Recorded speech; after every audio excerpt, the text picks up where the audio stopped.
Hey everyone, welcome back to my channel. Today in this video, I will discuss with you generations of computers. सबको computer के बारे में पता है कि कंप्यूटर क्या होता है। कंप्यूटर एक इलेक्ट्रॉनिक डिवाइस होता है जो क्या करता है, हम जो इनपुट डेटा डालते हैं उसको आउटपुट में हमें प्रोसेस करके देता है। अब जनरेशंस का मतलब क्या है, यानी जनरेशंस ऑफ कंप्यूटर को हम क्या बोल सकते हैं, एवोल्यूशन ऑफ कंप्यूटर। कि कंप्यूटर कितने टाइम बाद कैसे कैसे एवोल्यूट हुआ। The computer has evolved from a large size calculating machine to a smaller but more powerful machine. जो कंप्यूटर का एवोल्यूशन हुआ, यानी जो कंप्यूटर आया है, जब कंप्यूटर सबसे पहले फर्स्ट जनरेशन कंप्यूटर की बनी थी तो बहुत ज़्यादा लार्ज साइज थी और बहुत ज़्यादा डिफिकल्ट था उसको साथ ऑपरेट करना, क्योंकि वो बहुत ज़्यादा लार्ज साइज थी और उसकी बहुत सारी डिसएडवांटेजेस भी थे, यानी उसमें कमियां थी। तो कंप्यूटर में जनरेशंस का मतलब है कि कंप्यूटर कैसे कैसे इवॉल्व हो के नई नई टेक्नोलॉजीज में आया, नई नई पावरफुल बन के आया। Evolution of computer to current state is defined as evolution of computer हो क्या सकता है, that the terms of generation of computer, computer में जनरेशन क्या है। अब हर एक जनरेशन कंप्यूटर की जो बेस होती है वो किस पे बेस होती है, उसमें नई नई टेक्नोलॉजी आती है, बेटर रिजल्ट देती है पिछली वाली जनरेशन के कंपैरिजन में।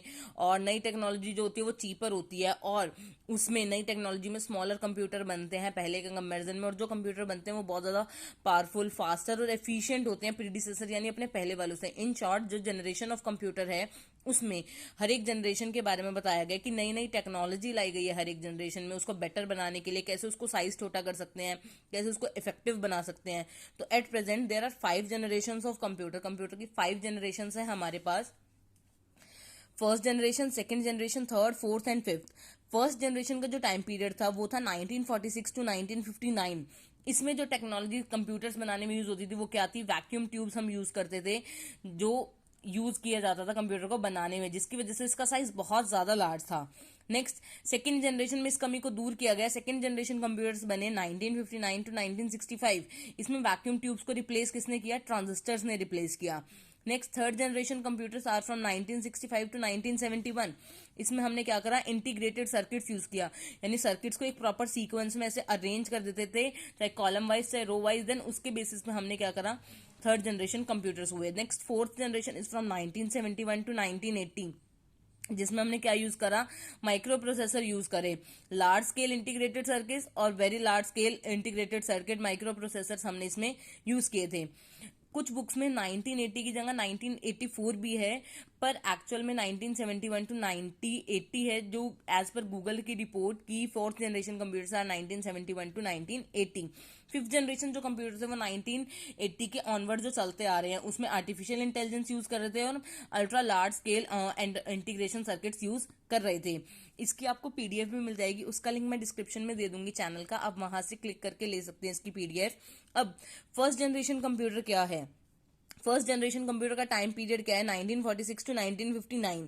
अब जो कंप्यूटर फर्स्ट जनरेशन में यूज करते थे उसमें क्या बेसिक कंपोनेंट था, मेन क्या यूज कर रहे थे, वो लोग वैक्यूम ट्यूब्स यूज कर रहे थे अपने बेसिक कंपोनेंट के लिए, मेमोरी के लिए और सीपीयू के लिए। सीपीयू कंप्यूटर का ब्रेन भी जिसे हम कहते हैं, उसको कंट्रोल करने के लिए, जिसे हम सेंट्रल प्रोसेसिंग यूनिट बोलते हैं, उसके लिए वो लोग क्या यूज कर रहे थे, वैक्यूम ट्यूब्स यूज कर रहे थे। ये जो ट्यूब्स होती हैं इनमें इलेक्ट्रिक बल्ब्स यूज होते थे, जिसकी वजह से बहुत ज्यादा हीट होती थी और उसके फ्यूज होने का बहुत ज्यादा खतरा रहता था कि अगर ये ट्यूब्स खराब हो गई तो वो इजी नहीं थी, क्योंकि इसकी कॉस्ट जो आती थी बहुत ज्यादा एक्सपेंसिव थी और सिर्फ बड़ी ऑर्गेनाइजेशन ही इन्हें अफोर्ड कर सकती थी, नॉर्मल पीपल इन्हें अफोर्ड नहीं कर सकते थे। In this generation mainly batch processing operating system were use. Batch processing operating system use हुआ था, जिसमें हम एक बैच में क्या करते थे, सारी की सारी कंप्यूटर की प्रोसेसिंग करते थे, वो सिस्टम यूज हुआ था।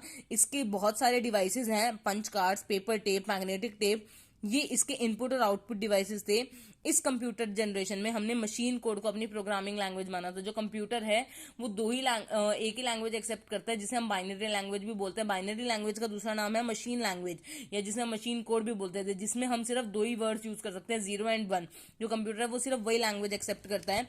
तो कंप्यूटर इस जनरेशन में भी मशीन कोड के बेसिस पे चलता था। अब इसके फीचर्स क्या क्या हैं, इसमें वैक्यूम ट्यूब टेक्नोलॉजी यूज होती थी। अनरिलायबल, यानी इस पे ट्रस्ट नहीं कर सकते थे, क्योंकि इसकी जो फ्यूज था जो वैक्यूम ट्यूब्स का, वो कभी भी धोखा दे सकता था, मतलब ट्रस्ट वर्दी नहीं था। सपोर्टेड मशीन लैंग्वेज, इसमें मशीन लैंग्वेज यूज करते थे, बहुत ज्यादा कॉस्टली आता था इसका vacuum tube. Generate lot of heats. Vacuum tube में इलेक्ट्रिक बल्ब होने की वजह से इसकी बहुत ज्यादा हीट जनरेशन होती थी, जिसकी वजह से इसको एयर कंडीशनिंग की नीड रहती थी। इसकी वजह से इसमें स्लो इनपुट और आउटपुट डिवाइस हो जाता था, इसका काम बहुत स्लो हो जाता था। इसकी ह्यूज साइज, बहुत बड़ा साइज था। नॉन पोर्टेबल, नॉन पोर्टेबल का मतलब है इजी टू कैरी नहीं था एक प्लेस से दूसरे प्लेस तक, and consume lot of energy, और इसमें बहुत ज्यादा एनर्जी रिक्वायरमेंट होती थी। अब फर्स्ट जनरेशन कंप्यूटर के 5 एग्जांपल है जो फर्स्ट जनरेशन कंप्यूटर्स में बने। ENIAC, EDVAC, UNIVAC, IBM 701 and IBM 650। ये थे कुछ फर्स्ट जनरेशन कंप्यूटर्स के एग्जांपल। जो रिमेनिंग जनरेशन है उसका लिंक मैं आपको नेक्स्ट वीडियो में डिस्कस करेंगे, उनका लिंक मैं डिस्क्रिप्शन में दे दूंगी, आप वहां से चेक कर सकते हैं। Stay tuned for more videos and thank you for watching this.